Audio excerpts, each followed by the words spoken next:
Nós, como seres humanos, temos algumas características que cabem a alguns lugares.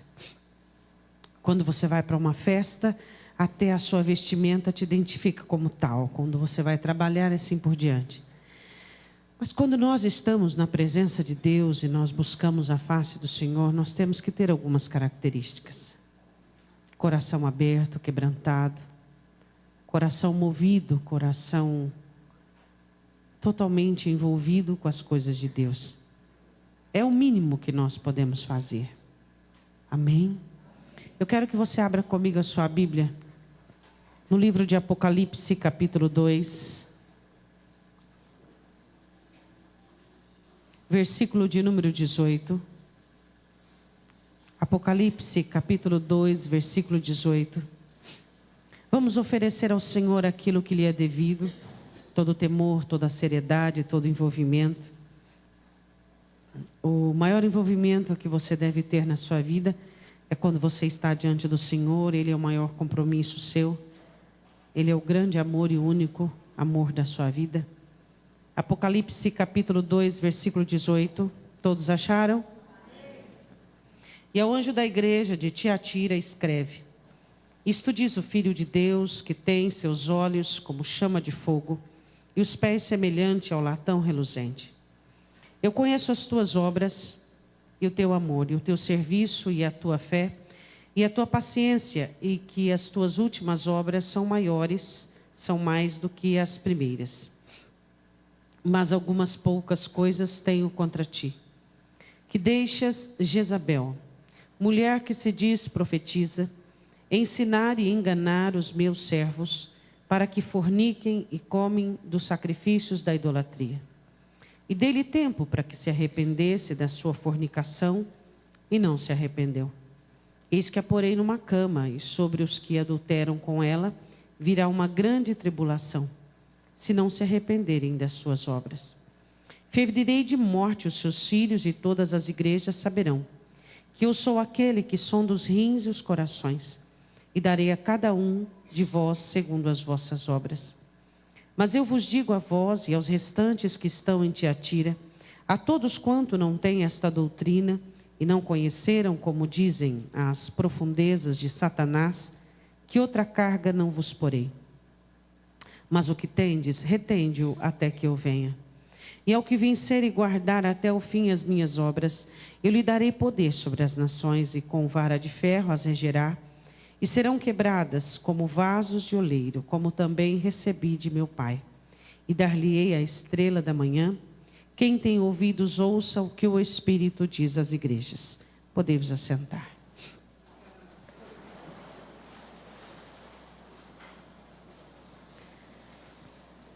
Quando nós falamos de Jezabel, aquilo que nos vem à mente, a esposa de Acabe, a rainha pérfida, endemoniada, que desviara Israel do seu Deus. O Senhor Jesus manda uma carta à igreja de Tiatira, uma cidade pequena que teve a carta mais longa de todas as recomendações das outras. Uma igreja que tinha uma qualidade rara entre as outras igrejas. Uma igreja que não experimentara o definhamento.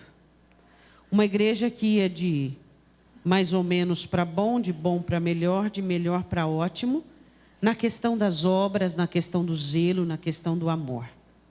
Uma igreja que estava crescendo, e uma igreja que recebe do Senhor Jesus um elogio sobre as obras, o serviço, a fé, a paciência e sobre seu crescimento. E uma igreja que recebe uma reprovação muito intensa quanto à permissão da doutrina que uma mulher que se dizia profetisa ministrava e ensinava a igreja.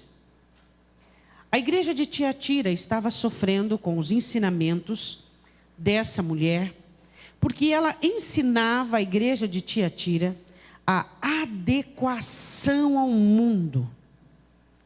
Era uma mulher que dizia que os cultos, quem sabe na época de Tiatira, em Tiatira, o deus Apolo, o deus Sol, era o mais adorado na cidade de Tiatira. E havia era uma cidade rica, pequena e rica, e havia, quem sabe, muitos jantares, muitas festas, muitas comemorações. E todos esses jantares e essas comemorações eram feitos a deuses. E essa mulher dizia que não tinha problema nenhum dos cristãos participarem desses jantares.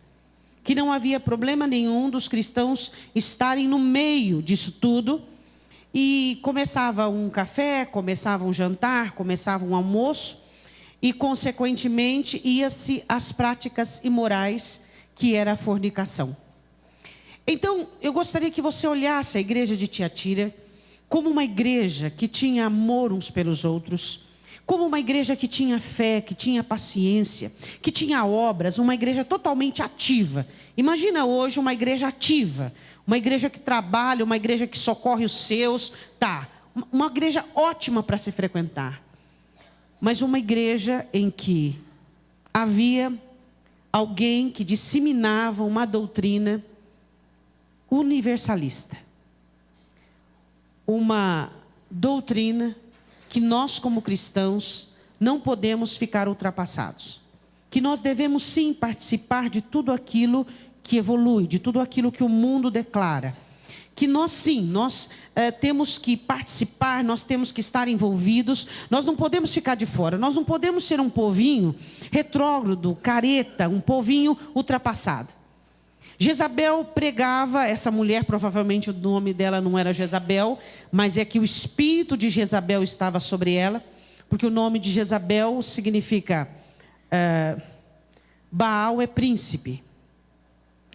E ela provavelmente não chamava um nome horroroso desse, mas o mesmo espírito, depois nós vamos conferir, de Jezabel estava nela, porque ela pregava, a doutrina dela era: nós temos que estar dentro da modernidade.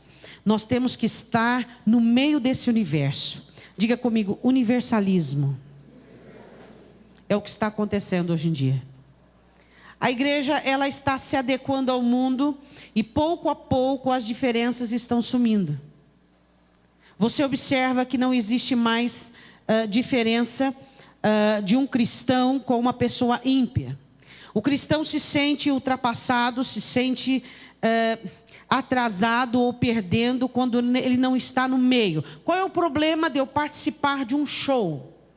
Não tem problema nenhum eu estar lá no meio de pessoas que bebem, eu estar lá no meio de um lugar que enfatiza, que adora as emoções humanas, que vislumbram as canções mundanas, humanas, onde Satanás está. Qual é o problema? Eu sou cristão, o importante é que eu não faço o que eles fazem. Como não, se você está no mesmo lugar deles? Então Jezabel era mais ou menos assim, sabe?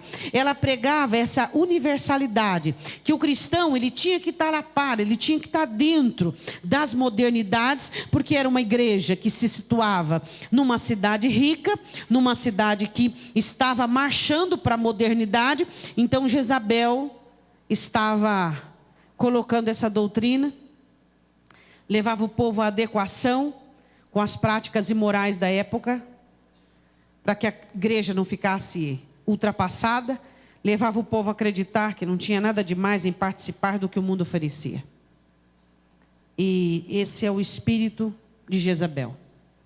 Jezabel diz: Baal existe, o príncipe Baal existe.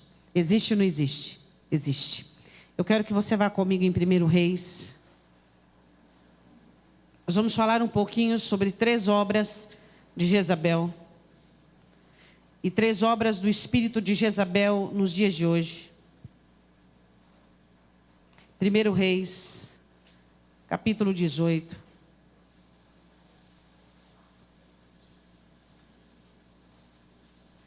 O Senhor Jesus disse que colocaria Jezabel numa cama de enfermidade e que daria tribulação a todos aqueles que a seguissem. E que a liderança da igreja de Tiatira tinha que decapitá-la, que tirar a autoridade dela. Como se tira a autoridade do espírito de Jezabel no meio da igreja?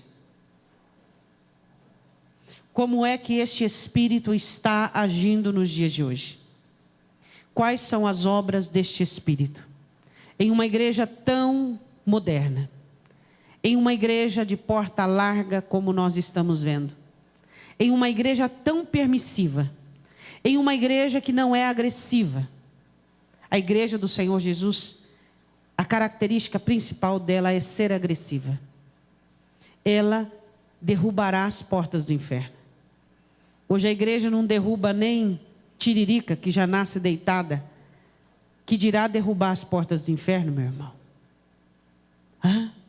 A igreja não é agressiva. Os cristãos não são mais agressivos.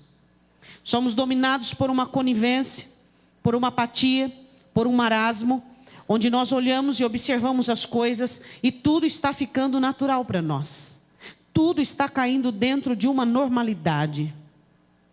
E a igreja está tentando acompanhar essa disfunção moral universal. E a igreja está tentando acompanhar essa universalidade, perdendo as suas raízes, perdendo a doutrina, perdendo a palavra, perdendo o amor à verdade.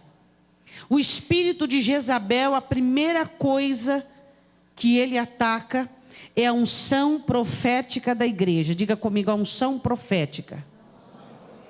Você sabe por que o Senhor colocou a profecia no meio da igreja? Não é para que você soubesse que marca de carro iria comprar, e nem a cor, nem a placa dele. A profecia está dentro da igreja com um objetivo. A palavra profética está dentro da igreja para exortar, para transformar, para curar, para livrar do pecado. O sinal da profecia em uma igreja ou na vida de alguém é o amor pela verdade. Quem é profeta? Aquele que ama a verdade, aquele que preza pela verdade, aquele que luta pela verdade. Esse é profeta.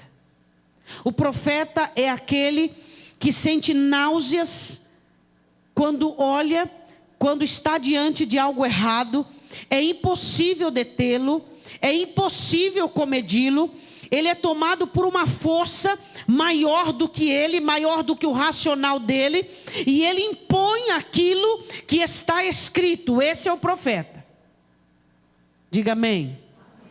E o espírito de Jezabel já tirou isso da igreja em grande parte. Hoje os crentes não gostam da verdade. Hoje os cristãos preferem uma boa, macia, confortável mentira do que uma dura, mas excelente, poderosa verdade. Hoje é muito mais fácil você ter um povo que ame a verdade, que ame a mentira, do que você ter um povo que ame a verdade. Porque a mentira, ela conforta. A mentira, ela tranquiliza. Tudo isso de uma maneira mentirosa e superficial. O espírito de profecia tem que estar dentro da igreja. Ou seja, os filhos de Deus devem amar a verdade, viver na verdade, lutar pela verdade e fazer a verdade valer. 1 Reis 18:4. Porque sucedeu que, destruindo Jezabel os profetas do Senhor, Obadias tomou 100 profetas e de 50 em 50 os escondeu numa cova e os sustentou com pão e água. O que é Jezabel? Qual foi a primeira obra dessa mulher? Qual é a primeira obra desse espírito no meio da igreja? Qual é? Destruir a profecia. Destruir o amor à verdade. Destruir o envolvimento que nós temos com a verdade. Vamos ver um pouquinho o que é profecia?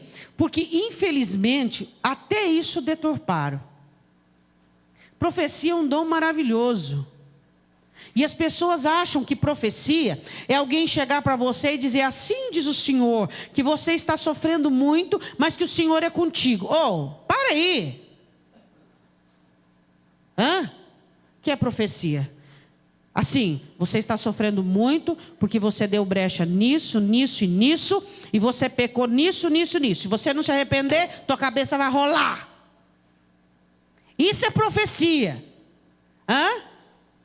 Assim diz o Senhor: eis que Deus está trabalhando por ti, e que você vai ter conforto, e que nananana. Vamos lá comigo? Ninguém pode com a Bíblia, né? Por isso que eu amo a palavra de Deus, sabia? Meu irmão, pode inventar, pode fabricar, pode falar, pode vir anos a fio. A palavra de Deus mata. Por isso que eu amo a palavra de Deus. Jeremias 28, vai lá. Vai comigo em Jeremias capítulo 28. Você gosta de profecia, meu irmão? Ou você gosta de mentiras, de lorota? Do que é que nós gostamos? De ficar com conversinha, porque tem gente que vai atrás de benzedeira, né? Não sei por que Deus está falando comigo esses dias tanto sobre isso, né? Nós somos de uma raiz católica. E os crentes não se convertem na totalidade, eles gostam de benzedeira. Meu irmão, se você dobrar o joelho no chão, e Deus não falar com você pela palavra, e Deus não falar com você, você está mal. Você está mal. Você está igual Saul. Deus não falou por Saul, em Saul com Urim, não falou com Saul em Tubim, não falou com Saul em sonho. O que ele fez? Foi buscar a feiticeira. Se Deus não fala com você pela palavra, Ele não usa o irmão, Ele não fala com você em sonho, porque é o último. O último é o sonho. Então vai buscar a feitiçaria, que o teu negócio está na feitiçaria. Foi isso que Saul fez. Os filhos de Deus, Deus fala com os seus filhos. Amém? Você não manda recado para o seu filho, só se você tiver de mal dele. Você fala com seus filhos, e face a face, é ou não é? Se você busca Deus e Deus não fala com você, você está em maus lençóis. Que cristianismo é o seu, que evangelho é o seu, que conversão é a sua. Que uma pessoa que você não conhece a vida, o crente vai lá buscar benzeção, está lá profeta, vive numa vida miserável. Geralmente é tudo assim, é igual pai de santo. Uma vida miserável, aquela casa caindo aos pedaços, aquela sujeira. Vai lá o cristão pedir benzeção. Ô meu irmão, se enxerga. Se enxerga. Está lá com a vida destruída.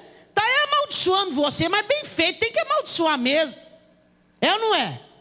Você tem que buscar aqui, o que os joelhos te trazem, a comunhão com Deus, a aliança com Deus. É isso que nós temos que buscar. Diga amém. Amém. Jeremias confrontando os falsos profetas, ele disse assim, versículo 8, Jeremias 28, os profetas que houve antes de mim e antes de ti acharam, Jeremias 28, 8, desde a antiguidade profetizaram contra muitas terras. Profecia é contra grandes reinos. Acerca do quê? Acerca do quê? O profeta é para falar contra o pecado. O profeta é para pregar a verdade. O profeta é para trazer alerta. Não é assim de Senhor, tu vai comprar um carro. O Senhor está me... Que baboseira é essa aí, meu irmão? Hein? Qual é o verdadeiro profeta? Ele fala sobre peste, sobre praga, sobre erro, sobre condenação. Ele ama a verdade. E a igreja tem perdido essa característica. O amor pela verdade, o amor pelo certo, o amor pelo correto, a inclinação e a redenção minha e sua diante da sã doutrina. E ele diz assim, é o seguinte, se o profeta falar alguma coisa boa, ele só é profeta de Deus depois que a coisa boa acontecer. Ele diz assim, o profeta que profetizar de paz, quando se cumprir a palavra desse profeta, aí sim, só depois do cumprimento da profecia, é aquele quem o Senhor enviou. Do contrário, meu irmão, o profeta fala de guerra, de peste, de condenação contra o pecado. Eu quero que você vá comigo em 2 Timóteo 3. Vamos ver o que o profeta Paulo diz. Vá lá, 2 Timóteo, vá comigo, capítulo 3. O profeta Paulo falou a Timóteo algumas situações que eu e você iríamos viver, que haveria em nosso meio um desamor à verdade, haveria em nós uma relutância contra a sã doutrina. O que o espírito de Jezabel faz? Ele faz com que nós não nos sintamos à vontade com a palavra, com a verdade, com o confronto.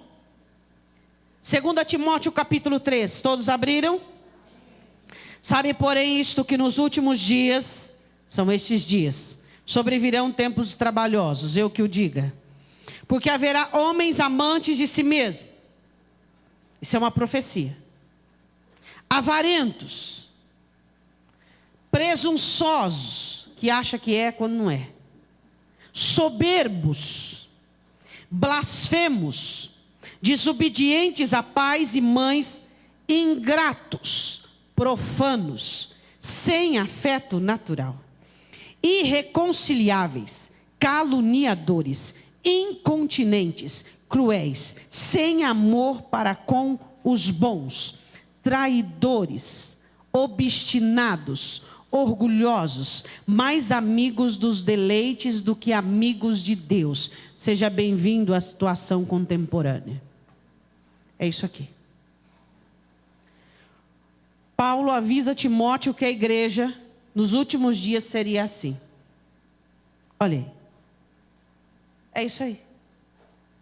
No que a igreja tem se tornado, no que os homens para onde têm se voltado, todas essas características nos cristãos e essa inclinação pelos prazeres e pelos deleites, ao invés do amor à verdade. Capítulo 4, versículo 1.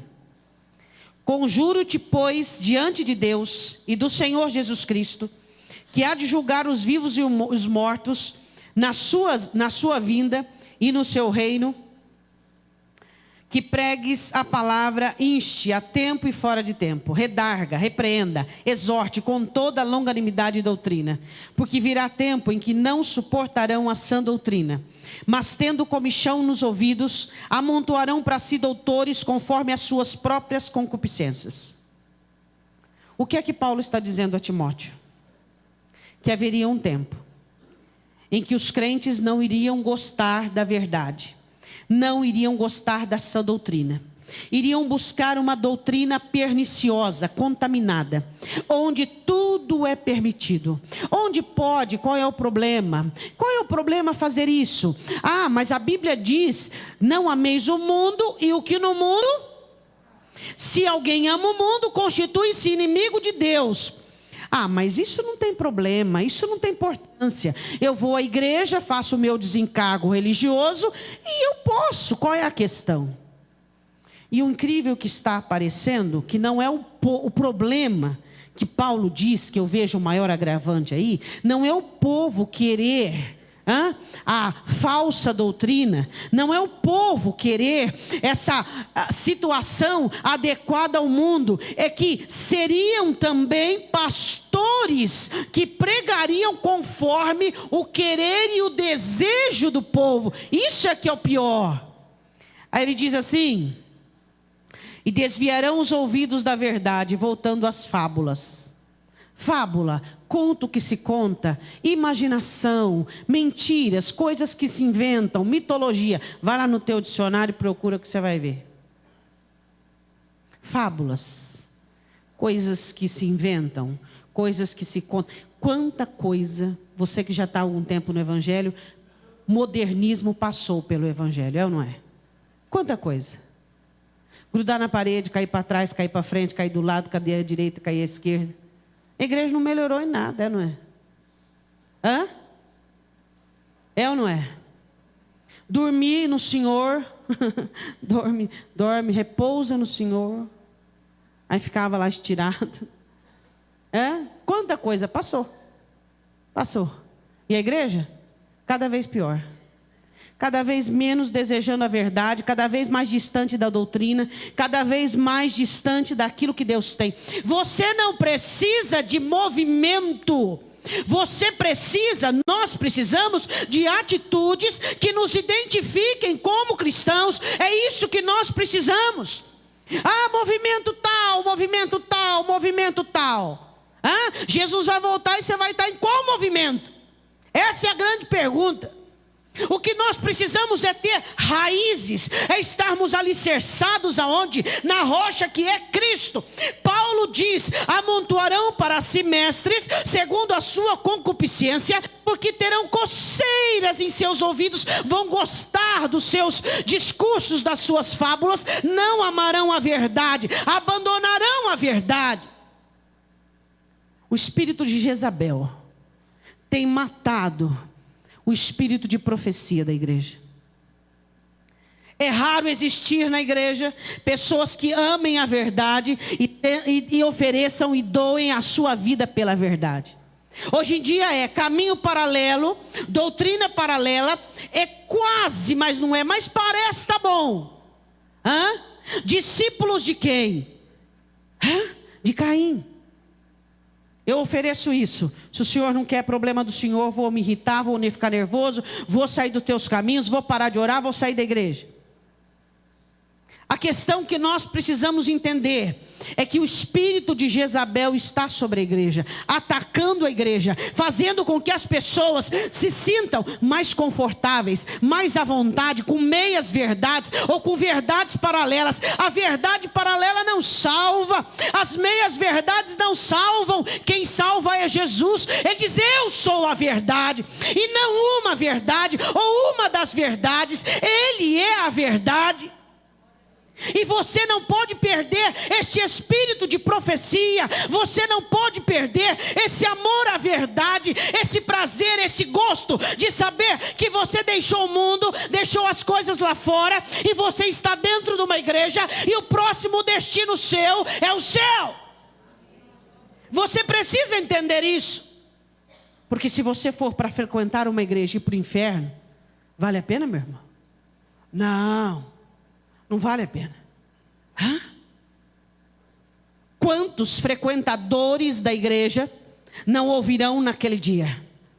Mas Senhor, vão dizer: eu frequentei, eu fiz, eu aconteci. Eu não te conheço.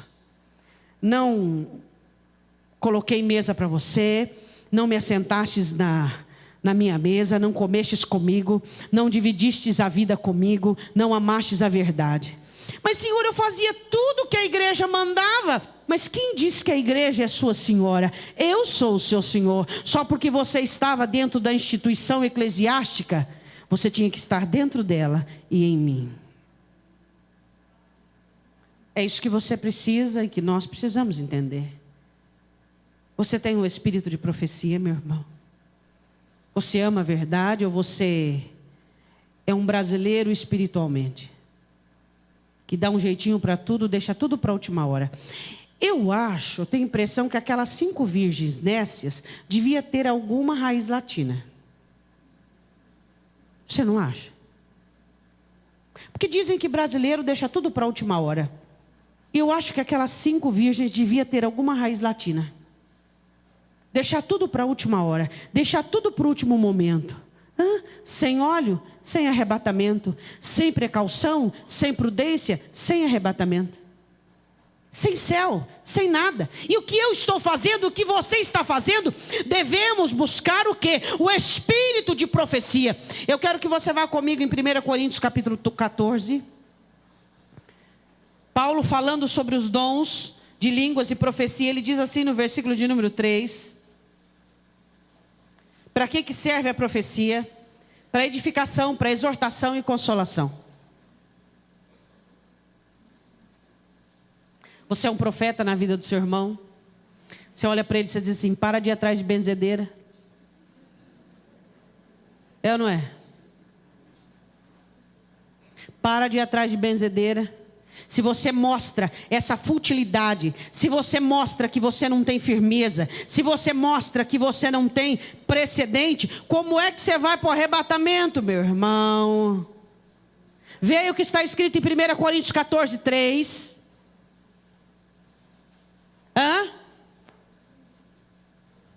Mas o que profetiza fala aos homens para edificação. A profecia tem que edificar.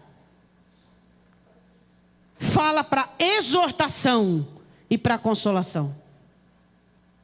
exortar, pôr de pé, aprumar. Isso é o espírito de profecia. Jezabel tem tirado, o espírito de Jezabel tem tirado do meio da igreja essa comunhão, essa amizade, essa abertura, essa capacidade de um irmão chegar para o outro. Ele fala nas costas, mas não fala na cara dele. Nas costas ele fala. Aquele irmão está errado, aquele irmão vai acabar perdendo a alma, aquele irmão vai acabar desviando, mas ele não chega na face do irmão e diz para ele: você está errado, você não está vendo que você está numa crise de soberba, você está cego. Irmãos, o que custa nós cumprirmos a palavra? Que ética é essa, que você vê o seu irmão perecendo, sendo destruído e não faz nada por ele? Será que nós vamos ser condenados pelos extremismos que nós somos? Que ética é essa? Que você olha e vê o irmão sendo destruído e não faz nada. E eu quero te dizer uma coisa: os viciados em benzedeira geralmente levam os outros fracos para a benzedeira também. Tem sempre os fracos do rebanho. Sempre vai ter. Eu vou dar uma pesquisada, porque deve ter gente viciada em benzedeira aqui na igreja. Não é normal.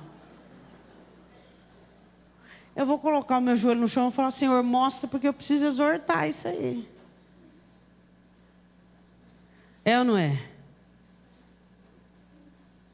O espírito de Jezabel, ele trabalha no meio do povo de Deus, tirando o amor à verdade, tirando o apreço à verdade, para que os cristãos aceitem tudo aquilo que Satanás vai colocando dentro da igreja, tirando a principal característica da igreja, aquela que ama a verdade e proclama a verdade.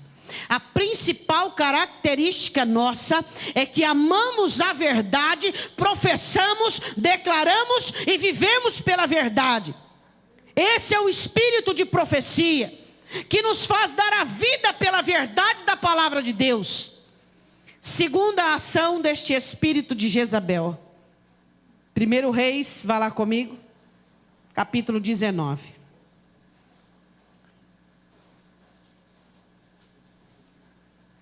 Esse espírito de Jezabel que trabalha dentro da igreja, e você pode vê-lo, e você pode percebê-lo, e você pode, se você prestar bem atenção, até identificá-lo.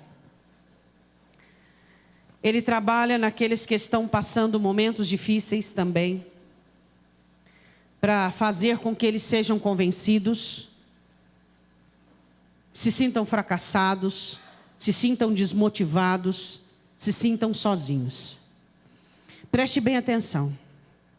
Quando você estiver passando por uma situação difícil, por uma situação indefinida na sua vida, você precisa tomar muito cuidado, porque o espírito de Jezabel procura uma brecha, uma entrada na sua vida, para convencer-te que o seu trabalho foi vão, que você deve desistir, que você deve retroceder, que você está cansado e que você fez tudo do melhor e não foi valorizado, que você trabalhou e remou e lutou para nada, e que você, nessa situação em que se encontra, está totalmente longe dos cuidados de Deus, e que Deus não está contigo. O espírito de Jezabel trabalha na mente, no coração das pessoas que sofreram algum tipo de decepção, algum tipo de frustração, ou uma repreensão da parte de Deus, ou estão passando por um momento de interim entre o deserto e a glória, entre o vale e a glória, e neste período de transição, onde não se sabe muitas coisas, onde não se enxerga muitas coisas, onde não se define o que está acontecendo, este espírito entra para desmotivar você, para levar você à tristeza e ao abatimento, de tal maneira a te convencer a desistir de tudo. Eu te apresento o espírito de Jezabel, aquele que tem feito muitos cristãos retrocederem, aquele que tem feito muitos cristãos voltarem atrás, achando que estão sozinhos, achando que está tudo acabado e que todo o trabalho deles foi em vão. Em 1 Reis, capítulo 19, você vê algo comigo, em versículo 1. Acabe fez saber a Jezabel tudo quanto Elias havia feito, e como totalmente matara todos os profetas à espada. Elias era um homem forte, um homem destemido. Mas só existe uma maneira de você vencer o espírito de Jezabel. Sua força não vale. Suas experiências com Deus, Elias teve muita experiência com Deus. Quando você é atacado por este espírito, e ele tenta te convencer que você está sozinho, e que todo o seu trabalho foi inútil, e ele tenta te convencer que a sua situação é maior do que o Senhor teu Deus, só existe uma maneira de você livrar-se dele. Não é pela sua força, não é pelas suas experiências passadas, não é pela sua habilidade. A Bíblia diz assim, versículo 2: Então Jezabel mandou um mensageiro a Elias a dizer-lhe: assim me façam os deuses e outro tanto, se de certo amanhã a esta hora, a estas horas, não puser a tua vida como a de um deles. O que vendo ele se levantou para escapar com vida, e se foi chegando a Berseba, que é de Judá, e deixou ali seu servo. Ele, porém, foi ao deserto, caminho de um dia, e foi sentar-se debaixo de um zibro, e pediu para si a morte, e disse: já basta, ó Senhor, toma agora a minha vida, pois não sou melhor do que meus pais. Se você olhar essas palavras, você não as identificam como o grande Elias. Um homem que confiava em Deus acima de tudo. Um homem que dependia de Deus acima de tudo. Eu quero dizer uma coisa para você. Não ignore o poder de persuasão de Satanás. Paulo disse aos Coríntios: vocês não podem ignorar os ardis dele. Não ignore o poder de persuasão de Satanás. Não pense nem ache que com você não funciona. Você não sabe o que uma tristeza, o que uma solidão, o que uma decepção e uma frustração é capaz de fazer nas mãos do seu inimigo, do inimigo de sua alma. Não ignore o que Satanás pode fazer quando estiver de posse, ou tenha uma brecha, ou tenha um lugar em seu coração, numa situação de tristeza, de abatimento. Não ignore o que Satanás pode fazer, não faça isso. Tolas são as pessoas que ignoram os ardis do diabo. Não ignore isso. Quando você está triste, você não pensa, você sente. Quando você está abatido, você não pensa, você sente.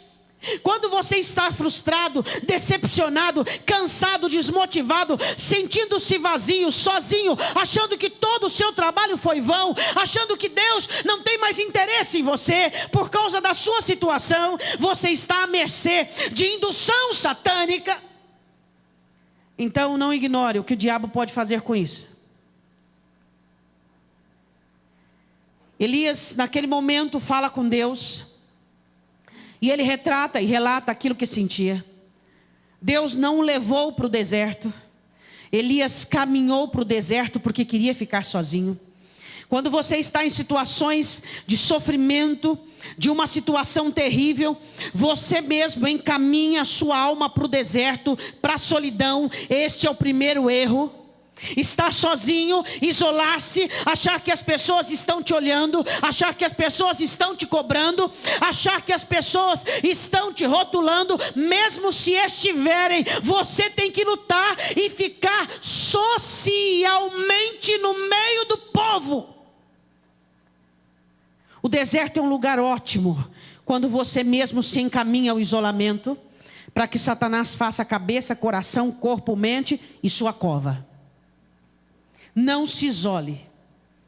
Você tem que estar em comunhão, você tem que estar no meio dos irmãos, você tem que estar no meio da movimentação espiritual, onde o Espírito Santo está trabalhando. Elias se ausenta e vai para o deserto, e lá faz oração, dizendo: Deus, eu não quero mais viver. Meus pais morreram, eu quero morrer também. O Senhor tem promessas para mim, mas eu estou muito cansado para elas. O espírito de Jezabel, ele dá uma dimensão ao seu problema maior do que ele existe. Dá uma dimensão aos seus sentidos, aos seus sentimentos mais do que é. Você fica ofendido, mas o espírito de Jezabel aumenta, dizendo que você foi humilhado, tripudiado, que você é isso e aquilo outro. Ele faz com que os crentes e os filhos de Deus deem uma proporção enorme ao seu sofrimento. E o seu sofrimento não é tão grande assim. Muitos passaram por coisas semelhantes, e diz Pedro, ainda muito piores do que essas. Mas o espírito de Jezabel, ele te formula, ele te induz, dizendo: olha o que aconteceu com você. Você é filho de Deus, porque você está passando por isso, porque você está sofrendo isso. Olha, você foi tão fiel, tão zeloso, tão cuidadoso, você se dedicou tanto, você fez muitas coisas certas. O porquê isso está vindo sobre você? E ele começa vagarosamente instruindo você e aconselhando você a se insurgir, a se levantar contra Deus. Porque quando você abandona as promessas, quando você não acredita mais que Deus está com você, quando você não consegue entender que Deus tem os seus planos, e Ele tem a trajetória, e nem toda a trajetória de Deus é feita em lugares floridos. Medo, insegurança, estou só. Não vejo mais sentido nas promessas. É isso que o espírito de Jezabel faz. Ele faz com que os cristãos se entreguem de tal maneira ao cansaço, de tal maneira às tribulações, às angústias, que os cristãos se tornam mendigos à beira do caminho. Jesus é o caminho, e eu não sei como os cristãos criaram a beira deste caminho. Eles não conseguem andar com o rebanho, eles não conseguem crescer com o rebanho, eles não conseguem marchar adiante, não conseguem se desvencilhar de coisas passadas e ruins, eles não conseguem olhar para o autor da fé, eles não conseguem olhar para diante e buscar ainda aquilo que não veio. Eles ficam parados, escanteados, à mercê daquilo que vai vir. Mas vai vir o quê? Quando você tem que ir de encontro. A jornada entre você e a sua promessa é uma jornada ambígua. Ela vem de um lado e você vem de outro, e os dois se encontram diante do trono de Deus. Você e a sua promessa, ambos caminham um em direção ao outro. Mas o espírito de Jezabel quer que você busque sombras de zimbro, beiras de caminho, e que ali você fique estagnado, parado, amedrontado. Alguém tão forte, alguém que venceu tanto. Sabe o que dói o coração? Você olhar para um cristão que está sendo acometido por este espírito, e você olha para ele, e você rebobina rapidamente a fita da vida dele. Ele venceu principados, venceu potestades, venceu crises conjugais, crises financeiras, venceu desastres, venceu acidentes, venceu coisas horríveis e horrorosas deste mundo tenebroso. E você olha para ele, e ele está debaixo do domínio do espírito de Jezabel, e você diz: eu não me conformo. Alguém que matou tantos profetas, abrindo mão de tudo, tão cansado o suficiente para desistir, tão cansado o suficiente para não querer seguir. Quanto você já venceu na sua vida? Pelo que você já passou na sua vida, tudo que já se aconteceu, que fez na sua vida. E agora você vai permitir que esse espírito venha sobre você, dizendo que o seu erro é maior que o Senhor teu Deus, dizendo que a sua tribulação é maior que o Senhor teu Deus, dizendo que o seu cansaço é maior que o Senhor teu Deus, convencendo você que tudo que você fez foi vão. Não diz a palavra que não há nada vão no Senhor, que o Senhor galardoa aquilo tudo que você fez diante dele? O espírito de Jezabel convence os cristãos a desistirem, a retrocederem, a permitir que seus erros, seu cansaço, sua falha, tomam direção de suas vidas. Você já sentiu esse espírito, meu irmão? Como vencê-lo? Como vencer este espírito? Como vencê-lo? A Bíblia diz que o Senhor visita Elias, dando-lhe pão e água. E ele descansa fisicamente, emocionalmente cansado. E o Senhor o visita novamente. E dizendo: levanta, come e bebe, porque o teu caminho é longo. O que é que te livra do espírito de Jezabel? Obediência. Sem força, obedecer. Com a fé baleada, obedecer. Cansado, obedecer. Desmotivado, obedecer. Continuando, ele ainda continuava sentindo toda aquela indignação, mas ele obedeceu. Ele simplesmente obedeceu. O que nos salva do domínio do espírito de Jezabel é a obediência. A obediência vai contra o seu querer. A obediência vai contra a sua vontade. A obediência vai contra, mas você obedece. É isso que vence o espírito de Jezabel. Não é a fé, não é a força, não é a habilidade, não são as experiências, porque muitas vezes nós não temos a força delas, mas a obediência é que faz tudo. Você obedece a Deus. Só isso. Você não entende, mas obedece. Você não consegue nem ter fé, mas obedece. Você não consegue enxergar nada, mas só obedece. E o espírito de Jezabel não consegue vencer os obedientes. Ele só detona e destrói os desobedientes. Eu quero falar com você sobre a terceira obra, capítulo 21. Primeira obra do espírito de Jezabel é acabar com o espírito de profecia. A segunda obra é fazer cansar-se, estafar o suficiente para que os crentes em suas agruras desanimem, fiquem cansados o suficiente, acham que tudo é vão. Só para nós passarmos adiante, eu quero falar assim para você. Lembra o que você já venceu até hoje na sua vida? Olha, haja principados e potestades, né? O que você já venceu? Como é que é possível permitirmos que o espírito de Jezabel nos vença? Nós não podemos permitir isso, amém? Quando você permite que o cansaço te vença, por que você não vai na igreja? Porque eu estou cansado. Por que você não orou? Porque eu estou desmotivado. Por que você não se levanta, não se posiciona? Ai, não consigo mais crer, não consigo mais ter fé, não consigo mais. Olha a ação do espírito de Jezabel, trazendo em você um esfriamento tal, trazendo em você uma situação tal, que você só conhece um caminho, o retorno, o regresso, o retroceder. Mas Deus não tem prazer naquele que volta. Terceira obra do espírito de Jezabel dentro da igreja. Qual é a primeira? Matar o espírito de profecia. Segundo, cansar e desmotivar o povo de Deus. Terceiro, qual é? Diga comigo, vontade. Diga, vontade. Diga, desejo.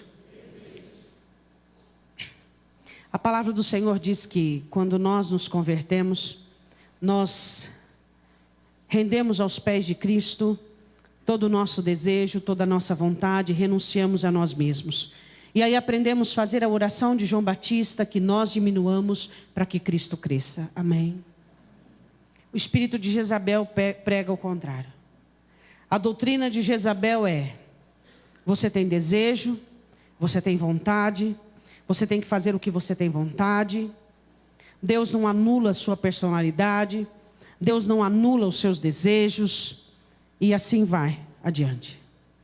Esse é o seu jeito, essa é a sua maneira, você nasceu assim, cresce assim, vai morrer assim, e vai para o inferno desse jeito também comigo, diz o espírito de Jezabel. Terceira obra deste espírito na igreja é fazer com que os cristãos idolatrem e amem a sua vontade acima da vontade de Deus. Seus desejos são maiores do que a vontade de Deus, sua vontade é maior. O que você quer é que vale na sua vida, e não o que Deus tem para você. O espírito de Jezabel entra trabalhando e dizendo assim: vai lá, é a sua hora, é a sua vez. Vai lá, faz isso, aquilo, vai. E ainda diz assim: vai em nome do Senhor, porque você acha que aquela Jezabel de Tiatira dizia em nome de Satanás? Não, ela dizia em nome do Senhor. Ela dizia: Deus está me mostrando que vocês podem sim adequarem-se a esse mundo. Deus está me dizendo, era isso que dizia. No capítulo 21 você vê uma história, um fato muito triste que aconteceu em Israel. Havia um homem chamado Nabote, que era dono de uma vinha, que ele recebera de seu pai. E que esse homem, a vinha dele fazia divisa com o palácio de Acabe. E Acabe um dia, recebendo uma palavra de Deus, porque ele falhou numa guerra, não matando o rei da Síria, Ben-Hadad. E o profeta olha para ele e diz assim: a sua vida será por conta da vida de Ben-Hadad. E ele fica desgostoso, fica triste, fica angustiado. E ele volta para casa e, não sabendo o que fazer, ocioso, olha para a vinha: vou transformar a vinha de Acabe como horta. E assim foi o que ele fez. Capítulo 21, versículo 1: e sucedeu depois destas coisas. Nabote o Jezreelita tinha uma vinha em Jezreel, junto ao palácio de Acabe, rei de Samaria. Então Acabe falou a Nabote, dizendo: dá-me a tua vinha, para que me sirva de horta, pois está vizinha ao lado da minha casa, e te darei por ela outra vinha melhor, ou se for do teu agrado, dar-te-ei o seu valor em dinheiro. Porém Nabote disse a Acabe: guarda-me o Senhor, de que eu te dê a herança dos meus pais. Era mandamento não desfazer da herança dos pais. Mas Acabe era rei, e ele tinha o governo, e ele achava que porque ele tinha o governo, ele podia transgredir tudo e qualquer um. E nós crentes, de vez em quando, alguns sempre, achamos que, porque somos crentes, porque somos filhos de Deus, podemos. Eu posso usar essa roupa porque eu quero, eu sou livre. Jesus me libertou para pecar, só falta dizer isso. Eu posso agir dessa maneira, mas eu tive vontade de fazer. Por que você fez? Por que você pecou? Porque eu tive vontade. Mas escuta, você não domina a sua vontade? Você não tem domínio sobre a sua vontade? Quem é que te disse que você pode fazer o que você quer? Quem é que te disse que você pode ter desejo do que for, da maneira que for, e fazer do jeito que for? Quem é que te disse que você pode pecar deliberadamente sem consequências? O espírito de Jezabel atua no meio da igreja, dando aos cristãos uma falsa noção de liberdade para a libertinagem, para a escravidão. Dizendo: você pode, por que você não pode? Olha, Deus te abençoou, agora você tem dinheiro. Você pode pagar uma boa garota de programa, você pode ter isso, ter aquilo outro.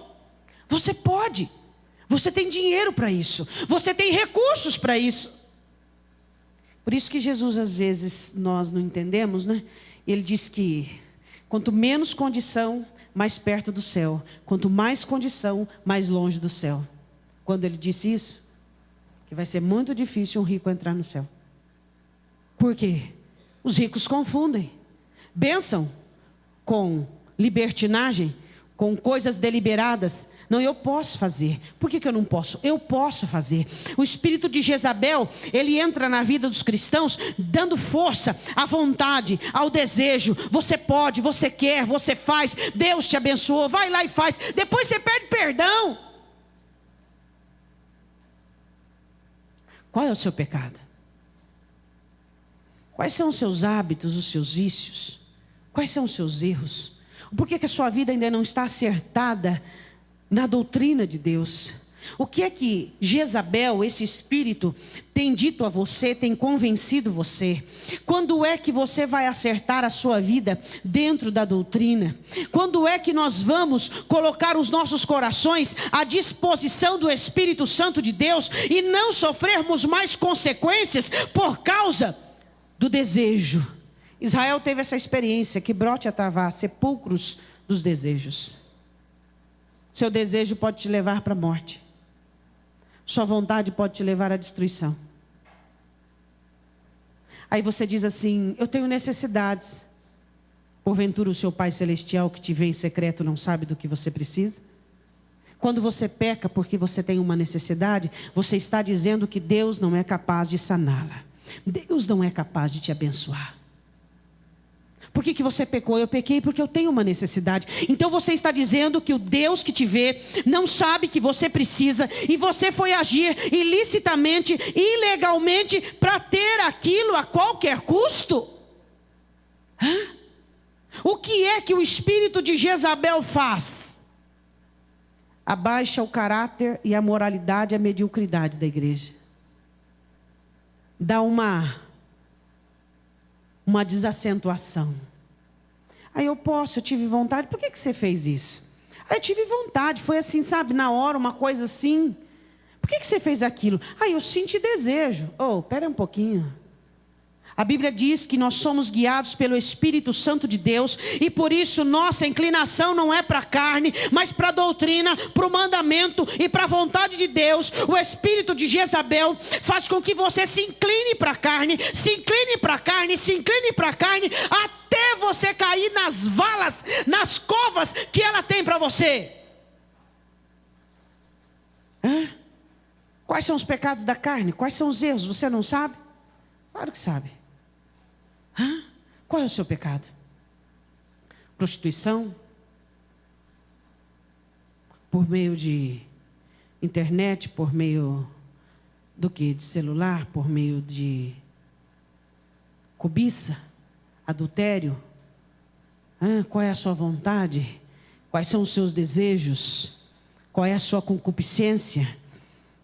Que é que esse espírito tem feito na sua mente, dando a você a falsa noção que você pode pecar sim, que você pode fazer sim. O que é que esse espírito está fazendo na sua mente, que você não tem despertado e acordado, que sem santificação ninguém verá o Senhor, que nós que somos de Deus não vivemos na prática do pecado. O pecado é algo que não aconteceu, falhou, não deu, rapidamente, mas não uma prática. O espírito de Jezabel faz isso. Ele coloca uma queda na moralidade da igreja. Pessoas assistem filmes pornográficos, cenas indecentes, sem nenhum problema. Veem coisas, participam de coisas. Por quê? Porque eu tenho vontade. É crente rindo de coisas profanas e fazendo parte e envolvendo. Por que você fez? Porque eu tive vontade.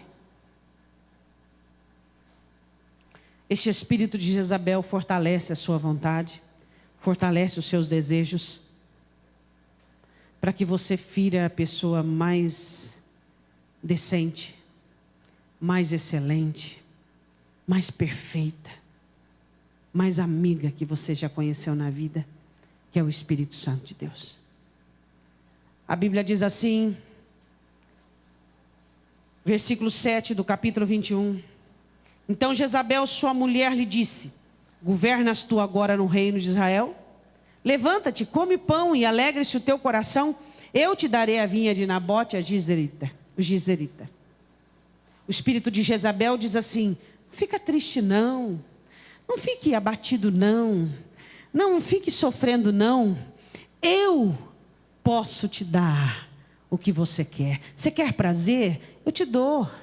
Você quer sexo? Eu te dou. Você quer luxúria? Você quer lascívia? Você quer cobiça? Eu te dou. Eu te dou, eu te ofereço. Qual é o problema? Deus não está te abençoando, Deus não está te oferecendo, Deus não está te dando o que você quer. Eu garanto a sua vontade, eu satisfaço os seus desejos. É isso que o espírito de Jezabel faz. Por isso que as coisas que acontecem na sua vida, você deve perguntar 1, 2 e 3, para ver se é de Deus. Primeiro tem que ser aprovado pela palavra, mas não vou falar sobre isso agora. A Bíblia diz assim no versículo de número 15: E sucedeu que, ouvindo Jezabel, que já fora apedrejado Nabote e morrera, disse a Acabe: Levanta-te e possui a vinha de Nabote, o qual te recusou dar por dinheiro, porque Nabote não vive, mas é morto. Ela fez uma cilada e as pessoas mataram Nabote. E disse: agora é sua. Cuidado com o que você quer. Se você é um cristão cheio de vontade, cheio de desejos, cheio de querer, você deve analisar muito bem isso. Se você só faz aquilo que você quer, se você só faz aquilo que você acha que é certo, se você só faz aquilo que você deseja e você não é guiado pelos princípios da palavra de Deus, você tem que tomar muito cuidado com isso. Para nós orarmos, eu quero que você volte comigo em Apocalipse, capítulo 2.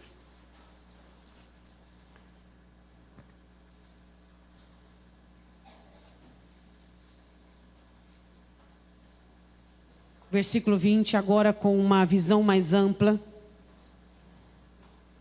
Primeira obra de Jezabel na igreja, do espírito de Jezabel: matar o espírito de profecia, o amor à verdade, a proclamação da verdade. Segundo, pegar os que estão cansados e colocá-los numa situação para estarem desmotivados o suficiente para desistirem. Terceiro, a terceira ação do espírito de Jezabel: supervalorizar a sua vontade. Quem diz que a minha vontade é a mais importante? Quem diz que a sua vontade é a mais importante? Mas eu quero, qual é o problema? Jesus olhou e disse assim na oração do Pai Nosso: seja feita a tua vontade, assim na terra como no céu. A vontade de Deus, desde que houve a sua conversão, ela tem que ser a mais importante para a sua vida. Não é a sua vontade, mas é a de Deus. A vontade de Deus deve ocupar o primeiro lugar no centro dos desígnios do seu coração. Não é a minha e não é a sua, é a de Deus. Apocalipse 2:20. Mas algumas poucas coisas tenho contra ti, que deixas Jezabel, mulher que se diz profetiza, ensinar e enganar os meus servos, para que forniquem e comem dos sacrifícios da idolatria. Como é que essa mulher conseguia fazer isso? Dentro de uma igreja, fazer com que essa igreja assumisse as práticas idólatras do momento. Eu respondo com uma outra pergunta para você. Como é que uma igreja lavada pelo sangue de Cristo, estruturada na doutrina, como é que uma igreja que tem a palavra de Deus em suas mãos, como é que uma igreja que possui o Espírito Santo, que traz testificação, exortação, ensinamento, pode permitir-se perder o amor pela verdade, perder a disposição pela verdade? Como é que uma igreja consegue, onde se tem dentro dela a ação do Espírito Santo, onde se tem a palavra, onde se tem as promessas, permitir ser desmotivada ao ponto de querer desistir? Como é que uma igreja que tem a palavra de Deus como regra geral, que tem os ensinamentos do Senhor Jesus Cristo e de seus apóstolos, permite que a vontade esteja acima da palavra de Deus? Essa é a grande pergunta que paira. A pergunta não é como essa mulher conseguiu fazer com que uma igreja como Tiatira, uma igreja que crescia em obras, uma igreja que crescia em feitos, está numa implicação terrível como essa. A pergunta é como nós nos tornamos tão traidores da verdade.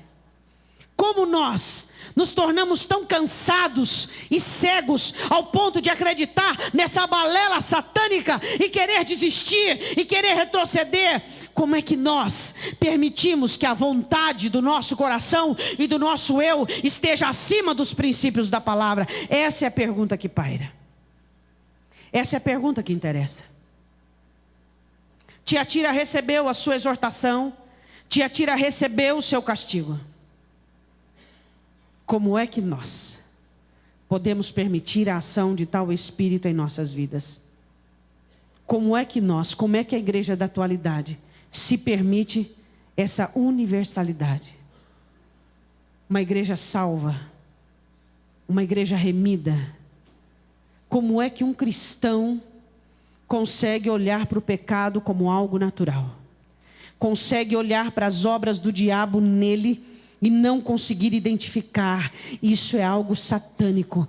Quem quer que eu desista, quem quer que eu diminua o ritmo, quem quer que eu retroceda, é Satanás. Eu quero que você feche os seus olhos.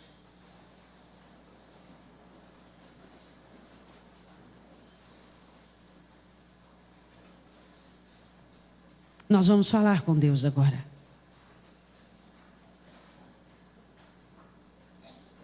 O Senhor Jesus virá buscar uma noiva sem mancha, sem ruga e sem mácula.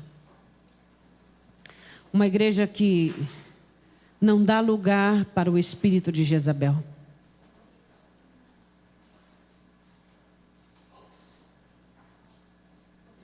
Em nome do Senhor Jesus. Identifique a ação deste espírito em sua vida.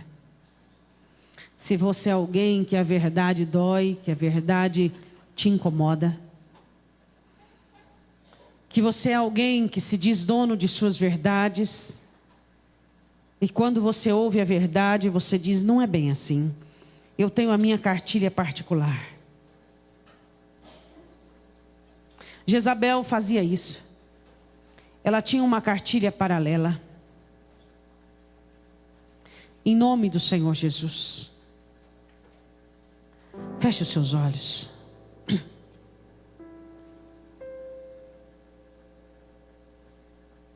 Feche os seus olhos.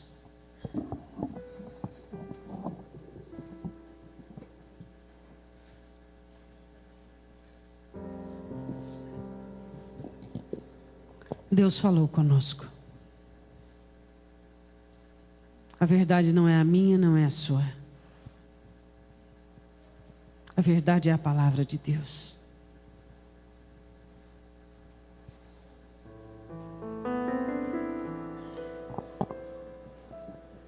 Vamos buscar o amor pela verdade. O espírito de profecia. Que nos ensina a amar a verdade de tal maneira que, se for preciso, nós entregarmos a nossa vida